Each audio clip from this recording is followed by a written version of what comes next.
ఎవరు చూడలేదు కదా జిన్నీ.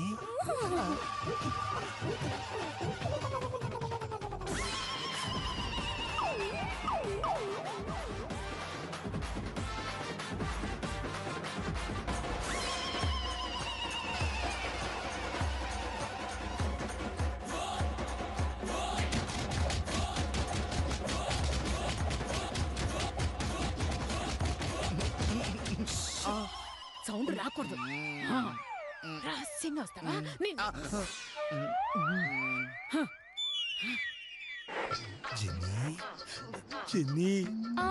ఏంటి? నీకు ముఖ్యమైన విషయం చెప్పాలి. ఏంటది? నీ చేయి పట్టుకుని చెప్పొచ్చా? ఎందుకు? అంటే చీకట్లో నాకు కొంచెం భయంగా ఉంది. నీ చేయి పట్టుకుంటే కొంచెం ధైర్యంగా ఉంటుందని. సర్లే ఏడు. జిన్నీ, అబ్బా నేనంటే నీకెంత లవ్వో, ఎంత మెత్తగా ఉందో. ఏంటది? నీ చెయ్యి. జిన్నీ, నువ్వెంత అందంగా ఉంటావో తెలుసా? ఏ నీ పెళ్ళాం కూడా అందంగానే ఉంటుందిగా. దాని బొంద అదేం బాగుంటుంది? చేతులు లేపిన చైనా బొమ్మలాగా ఉంటది. అదేం అందంగా ఉంటది? అందం అంటే నీది జిన్నీ. నువ్వు ఒప్పుకుంటే ఒప్పుకుంటే నిన్ను, నన్ను, నేను, నువ్వు నా ఫోన్లో ఫోటో తీసుకుంటా. ఎందుకు? టెన్షన్ లో ఉన్నప్పుడు చూసుకుంటా బాగుంటది కదా. ఫోటోనే కదా తీసుకుందిలే కానీ ఇప్పుడు వెళ్ళు, ఎవరైనా చూస్తారు. అదేం కుదరదు, ఫోటో తీసుకునే వెళ్తాను. అమ్మో, మీ అమ్మగారు మన మాటలింటే ప్రాబ్లం అవుతుందండి. అమ్మ గురక పెడితే గుంటూరు దాకా వినపడుతుంది. ఆమెకెలా వినపడిద్ది? ఒకవేళ విన్నా చింగిరి బొంగిరి అని కొత్త వ్యాధి వస్తే లేనిపోయిన మాటలు ఇలాగే వస్తాయని ఏదో అరిక చెప్పేస్తానులే. పాపం పిచ్చమ్మ నిజమనుకుని నమ్మేస్తుంది. ఏమండి, తల్లిని మోసం చేయడం తప్పు కదండి. మా అమ్మ జనాలను మోసం చేస్తే తప్పులేదు కానీ నేను మా అమ్మని మోసం చేస్తే తప్పేంటి?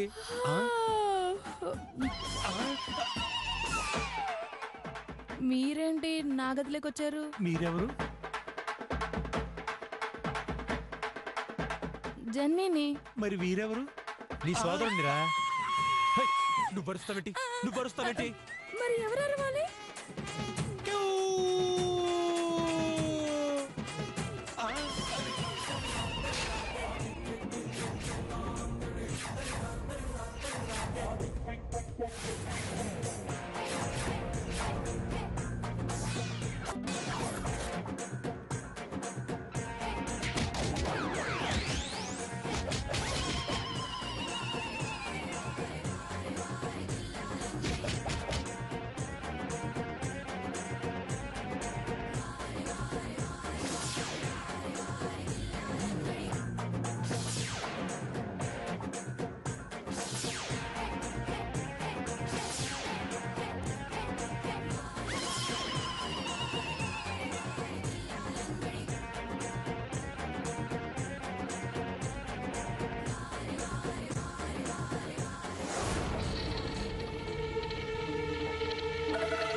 వాళ్ళంటే వెధవులు. అసలు నువ్వు కూడా ఆ రూమ్ కి ఎందుకు వెళ్ళావురా? నా సంగతి సరే అమ్మా, అసలు జెనిఫర్ గారి రూమ్ లోకి నువ్వెందుకు వెళ్ళావు? అది నాకు తెలుసమ్మా, ఆవిడ్ని బెదిరించడానికో బతిమాలడానికో వెళ్ళుంటాం, అంతేగా? రెండోది కరెక్ట్. నేను అందుకే వెళ్ళానమ్మా. ఏంట్రా నువ్వనేది? అవునమ్మా, మనం 10 రోజుల్లో 50 లక్షలు ఖర్చు పెట్టడం అనేది హైలీ ఇంపాసిబుల్. మనం డబ్బుని ఎన్ని రకాలుగా ఖర్చు పెట్టాలో అన్ని రకాలుగానూ ఖర్చు పెట్టేశాం. ఇప్పుడు ఇంకా పారేయడం లేదా దానం చేయడం తప్పితే మనకి వేరే ఆప్షన్ లేదు. మనం అలా చేయలేం కాబట్టి జెన్నిఫర్ గారి దగ్గరికి వెళ్ళి ఆవిడకి డబ్బాస చూపించు, ఆవిడని బతిమాలో, ఆవిడ కాళ్ళు పట్టుకును నిన్ను గెలిపిద్దాం అనుకున్నానమ్మా. అందుకే వెళ్ళాను. ఆ తర్వాత ఏం జరిగిందో నీకు తెలుసు. బాధగా ఉంది చేతు, చాలా బాధగా ఉంది. తొందరపడ్డామేమో అనిపిస్తోంది. ఈ పోటీలో ఓడిపోయే సూచన కనిపిస్తోంది. అది జరిగితే లేదమ్మా, అలా జరగదు. నేను బతుకుండగా అలా జరగదు. నువ్వు గెలవాలమ్మా. నేను మా అమ్మ కళ్ళల్లో ఆ గెలుపు ఆనందాన్ని చూడాలి, ఆ మధు కళ్ళల్లో కన్నీళ్లు చూడాలి. చూస్తాను. చూసే వరకు నా పోరాటం ఆగదు. దానికోసం నేనెంతకైనా తెగిస్తానమ్మా. వద్దు నాన్న, వద్దు. నా కోసం నువ్వు ఎలాంటి రిస్క్ చేయొద్దు. ఎలా జరగాలనుంటే అలా జరుగుతుంది. దానికోసం నువ్వు టెన్షన్ పడుతుంటే నేను చూడలేను చేతు. నువ్వెవరినో బతిమాలితే నేను భరించలేను. నా గెలుపు కోసం నా కొడుకు బతిమలాడ్డాం నేను భరించలేను. అలా చూడ్డం కన్నా ఓడిపోవటానికి నేను ఇష్టపడతాను. లేదమ్మా, నేను ఓడిపోయినా మా అమ్మ గెలిస్తే చాలు. నేను ఓడిపోతే మా అమ్మ గెలుస్తుంది అంటే నీకోసం ఒక్కసారి కాదమ్మా, 1,000,000 సార్లైనా ఓడిపోతాను. అది కాదు నాన్న. నువ్వింకేం చెప్పద్దమ్మా. సరిగ్గా 10 రోజుల్లో మన దగ్గర 10 పైసలు కూడా లేకుండా చేసే బాధ్యత నాది. ఈ పోటీలో గెలిచి నీకు 4 కోట్లు తెచ్చివ్వలేకపోతే నా పేరు చైతువే కాదమ్మా. నాన్న చేతు, చేతు, చేతు. అయ్యో భగవంతుడా, నాకు 4 కోట్ల కన్నా నా కొడుకే నాకు ముఖ్యం. వాడికి ఎలాంటి కష్టం కలగకుండా చూడు తండ్రి.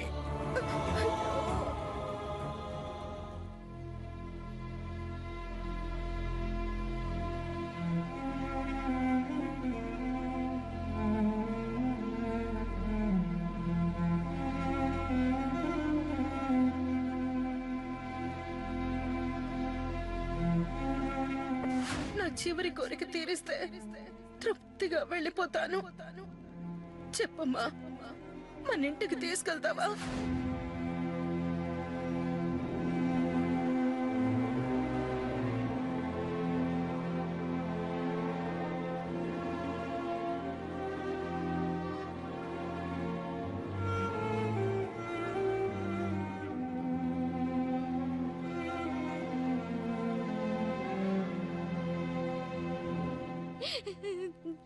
నేనే అనుకున్నాను, నా కన్నీళ్లు కూడా నిన్ను ఏడ్చేలా చేసిందన్నమాట. బాధపడకమ్మా, నీ కళ్ళల్లో ఉన్న కన్నీళ్లు తుడిచినట్టే అతి త్వరలో నీ కన్నీళ్లు కూడా తుడుస్తానమ్మా. ఇదే చిరునవ్వు తిరిగి మన ఇంట్లో చూస్తానమ్మా. నీకిచ్చిన మాట నెరవేరుస్తానమ్మా.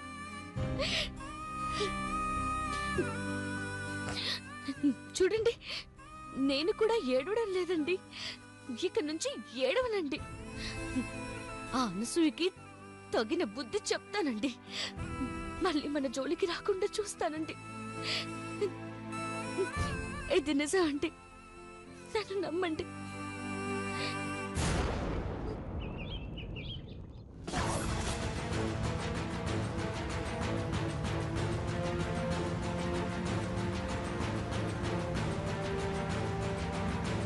నాన్న చేతు, టైం చూస్తే చాలా తక్కువగా ఉంది.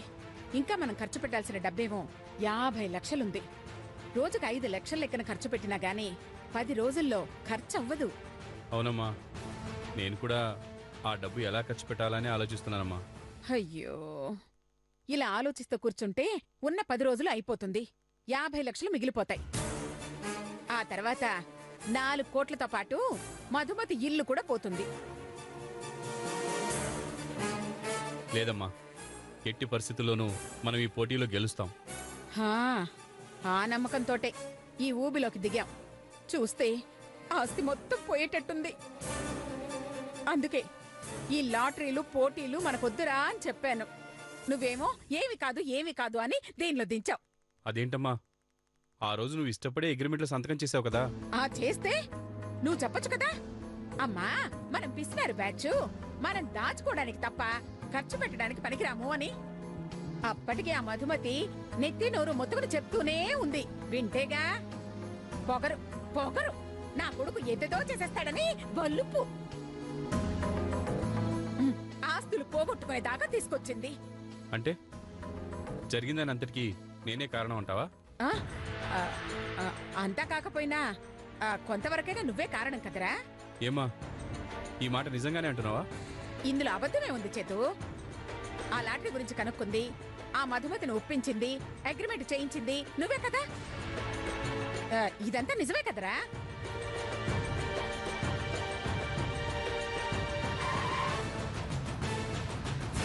ఏంటి ఆపావు?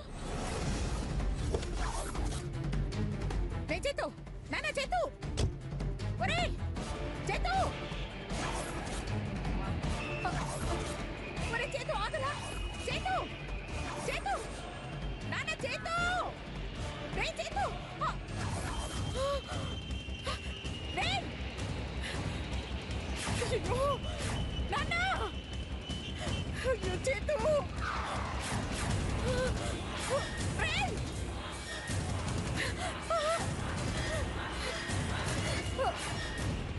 చేతు, రే,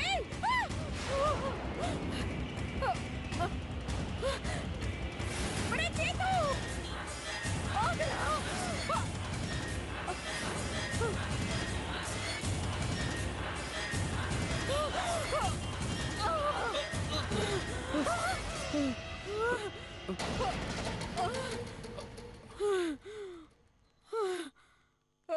ఏమైందమ్మా?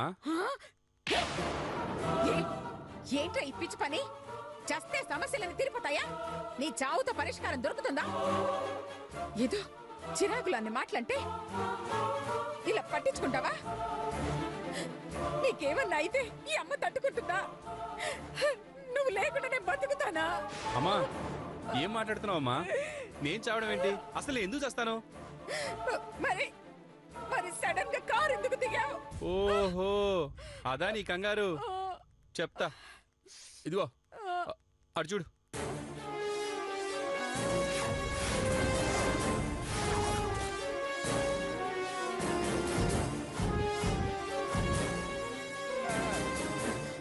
చూడ్డానికేముంది, బిల్డింగ్ ఉంది. ఈ బిల్డింగ్ చూద్దామనే నడుచుకుంటూ వచ్చా. కార్లో వస్తే కిలోమీటర్ ముందుకెళ్ళి యూ టర్న్ చేసుకొని రావాలి, అందుకే నడుచుకుంటూ వచ్చా. అలాగా? ఆ, అయినా ఈ ఇంటితో మనకేంటి లాభం? చాలా లాభం ఉందమ్మా. మన దగ్గర ఉన్న 50 లక్షలు ఖర్చు పెట్టించేది ఇదిగో ఈ ఇల్లే. ఈ ఇల్లా? ఎలా అంటే,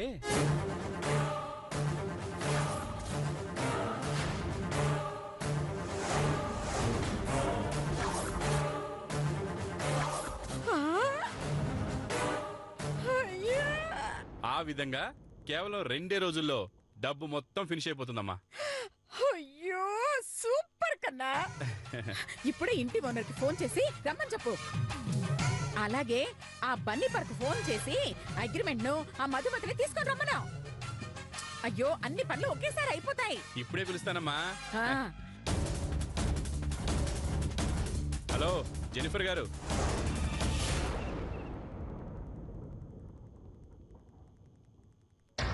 మధుమతి గారు, చైతన్య గారు ఇప్పుడే ఫోన్ చేశారండి. ఫోన్ చేస్తే మాట్లాడండి. ఆ విషయం నాకు చెప్పడం ఎందుకండి? మిమ్మల్ని తీసుకురమ్మని చెప్పినప్పుడు మీకే కదండి చెప్పాలి. ఏమిటి, నన్ను తీసుకురమ్మన్నారా? ఎక్కడికి? మన టెంపుల్ పక్క లైన్లోకండి. ఎందుకు? ఆ విషయం చెప్పలేదండి. అర్జెంట్గా మిమ్మల్ని అగ్రిమెంట్ని తీసుకురమ్మని చెప్పారండి. వాళ్ళు రమ్మనగానే పరిగెత్తుకుంటూ వచ్చేస్తారా?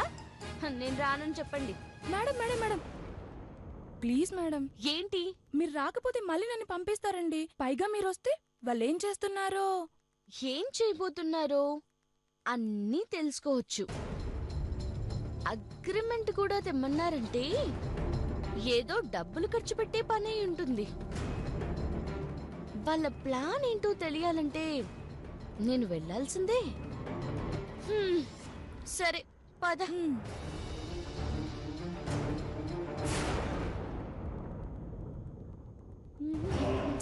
ఏమిటండి, ఏదో తుఫాన్ వచ్చినట్టు తొందరపడి ఇక్కడ తీసుకొచ్చారు. ఏమిటని అడిగితే ఏమి చెప్పరేమిటి? ఏదో ఒకటి చెప్పడానికి నిన్ను ఇక్కడికి పిలిపించలేదు. మేమేం చేస్తామో చూస్తామని ఇక్కడికి పిలిపించాను. నాన్న చేతు, ఎక్కడ్రా ఇంటి ఓనరు? ఆ, అదిగో వస్తున్నాడమ్మా. ఆ?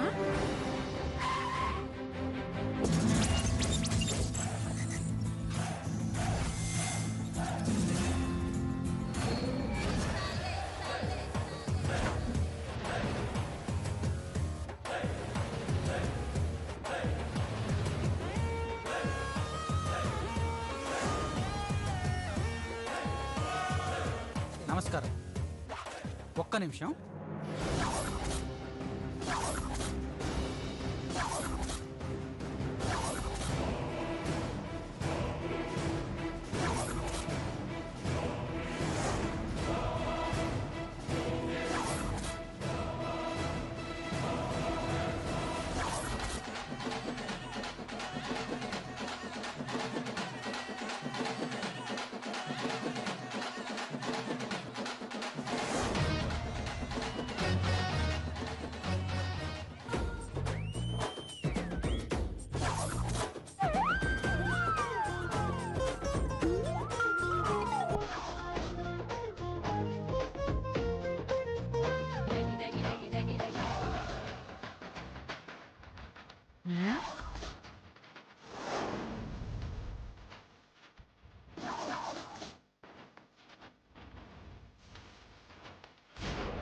నమస్కారం. ఆ, కారం కారం. ఈ కారం గడవడు. ఈయనే ఇంటి ఓనర్. వీడా? ఈయనా? అవును, నేనే. వీడి నా అసిస్టెంట్. ఇంతకీ నాకు ఫోన్ ఎందుకు చేసినట్టు? ఈ ఇల్లు రెంట్కి ఇస్తారేమోనని. రెంటుకా? అయ్యో సార్, ఈ మాత్రం దానికి నా కాళ్ళ మీద పడ్డం ఎందుకు? లేవండి లేవండి. నేను వంగింది నీ ఆశీర్వాదం కోసం కాదు, మరి ఈ అగ్గిపుల్ల కోసం. అగ్గిపుల్ల కోసమా?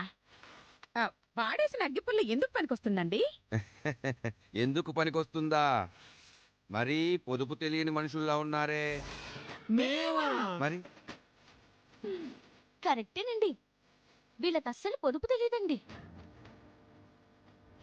అయితే వీళ్ళకి అగ్గిపుల్ల గురించి చెప్పాల్సిందే. చూడండి, ఈ అగ్గిపుల్లని షార్ప్గా చేస్తే టూత్ పిక్గా వాడొచ్చు. అదే కొంచెం దూది చుట్టామనుకో హియర్ బడ్గా వాడుకోవచ్చు. 2 ముక్కలు చేసామనుకో గోల్డ్ క్లీన్ చేసుకోవచ్చు. 6 ముక్కలు చేస్తే అష్టచెమ్మ ఆడుకోవచ్చు. అయ్య బాబోయ్, కళ్ళు తెరుచుకున్నాయి, మబ్బులు ఇడిపోయినాయి. సార్, వాడు వదిలేసిన అగ్గిపుల్ల వల్ల ఇన్ని ఉపయోగాలు ఉంటాయని మాకు ఇప్పుడే తెలిసింది సార్. మీ దగ్గర ఇంకా ఏం చిట్కాలు ఉన్నాయి సార్? నాన్న చేతు. ఇంతకీ సార్, ఈ అగ్గిపుల్ల బాబా చిచి ఈ ఇంటిని ఎంత అద్దెకిస్తారు? దాని సంగతి తర్వాత. పాతబడ్డ ఇంటిని ఎందుకు అద్దెకి తీసుకోవాలనుకుంటున్నారు? కూలిపోయాక తీసుకోలేం కాబట్టి. ఆ, ఊరికే జోకా. మాకు కేవలం 10 రోజులకి రెంట్కి చాలు. ఆ తర్వాత ఎలాగో కూలిపోతుంది కాబట్టి ప్రాబ్లమే లేదు. ఇంతకీ మాస్టారు, ఈ ఇల్లే ఎందుకు రెంట్కి తీసుకుంటున్నామో తెలుసా? డబ్బులు ఖర్చు పెట్టడానికండి. ఎవరి డబ్బులు? వీళ్ళ డబ్బులే. వాళ్ళ డబ్బులు నా ఇంటికి ఎందుకు ఖర్చు పెట్టాలనుకుంటున్నారు? 10 రోజుల్లో 50 లక్షలు ఖర్చు పెట్టడానికండి.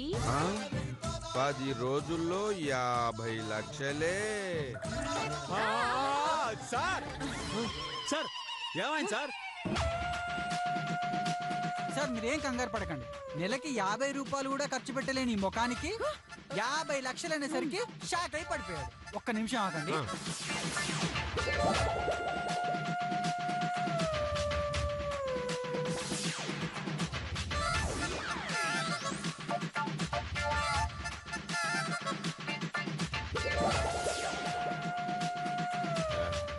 నీళ్ళు ఎవరు కొట్టారు? నేనే సార్. అబ్బా,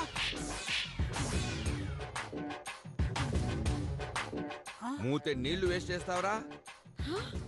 గురుగారు, ఆ మాత్రం నీళ్లు కూడా వాడకపోతే మీకు మెలకు ఎలా వస్తుంది సార్? ఆ? ఎలాగా? ఇలా. అయ్యయ్యో, చెమటని ఇలా కూడా వాడతారా? సార్ ఆ. మీ కొంటి మీద బట్టలు లేకపోయినా బుర్రలో మ్యాటర్ మాత్రం చాలా ఉంది సార్ మీతో తర్వాత పర్సనల్ గా మాట్లాడతాను. ఎంతకీ ఈ ఇంటి మ్యాటర్ ఏంటో చెప్పండి. 10 రోజులకి 10 ఇవ్వండి. ఏంటి లక్షలుగా? ఓకే. ఆ?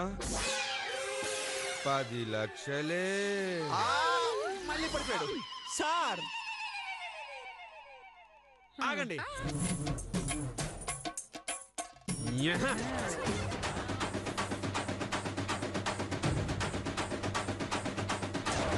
ఈసారి ఏం కొట్టారు? కష్టార్జితం సార్. అదే చెమట. నాదా నీదా? నాదే. అయితే ఓకే. లేకపోతే ఆ చెమట చుక్క కూడా రెంటేసేవాడిని. ఆ? హే. ఇది చేయడం better. Okay okay okay okay 10 రోజులకి 10 లక్షలు రెంటు. అలాగే బూజులు దులపడానికి, శుభ్రం చేయించడానికి, ఫర్నిచర్ తెప్పించడానికి, బూజు దులిపించడానికి, మొక్కలు నాటించడానికి, కుక్కలున్నాయి జాగ్రత్త అని బోర్డు పెట్టించడానికి అన్నిటికీ కలిపి మొత్తం 50 లక్షలు మీకు ఇస్తున్నా. 10 రోజుల్లో 10 పైసలు కూడా మిగలకూడదు.